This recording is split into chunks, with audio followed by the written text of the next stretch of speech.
Warga Jeneponto, Sulawesi Selatan ramai berdatangan di lapangan Tolo di Kecamatan Klara, Kabupaten Jeneponto.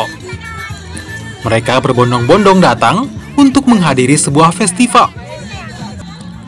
Festival kali ini berbeda.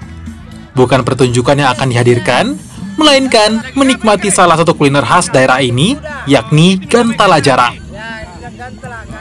Kuliner ini tak setiap hari bisa dinikmati. Pasalnya, kuliner Gantala Jarang berbahan dasar daging kuda sesuai namanya, yang diambil dari bahasa daerah setempat.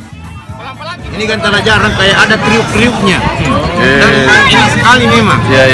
Karena ini salah satu makanan khas Jeneponto yang paling enak dan disukai oleh masyarakat Jeneponto. Dan mudah-mudahan ini masyarakat yang lain yang di luar kabupaten ini juga menjadi andalan.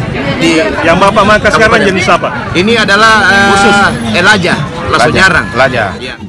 Selain berbahan dasar daging kuda, kuliner khas ini juga biasa dimasak dengan wadah besar. Tak hanya itu, juru masak pun harus laki-laki, bukan perempuan seperti pada umumnya. Kuliner Gantala Jarang sejatinya tidak membutuhkan banyak bumbu, cukup sedikit garam dan penyedap rasa. Namun, dimasak hingga berjam-jam agar dagingnya renyah. Ya, coba lagi. Ya, datang ke Jeneponto kalau mau makan Gantala. Ini biasanya ganja. Oh, ini memang dimasak saja atau bagaimana kan? Ya, dimasak saja tinggal ada nih campurannya pisang dengan garam. Oh, hanya itu bumbunya dengan pisang dengan garam. Ya, oh, ini saja. Ya, ada nih. Kegiatan festival makan jarang, Gantala Jarang adalah salah satu agenda memeriahkan hari jadi 161 Kabupaten Jeneponto. Kenapa festival Gantala Jarang?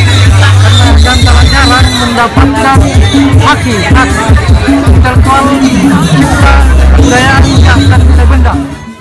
Bagi masyarakat Jeneponto, kuliner Gantala Jarang hanya disediakan pada hari penting seperti pernikahan, acara adat, atau sunatan.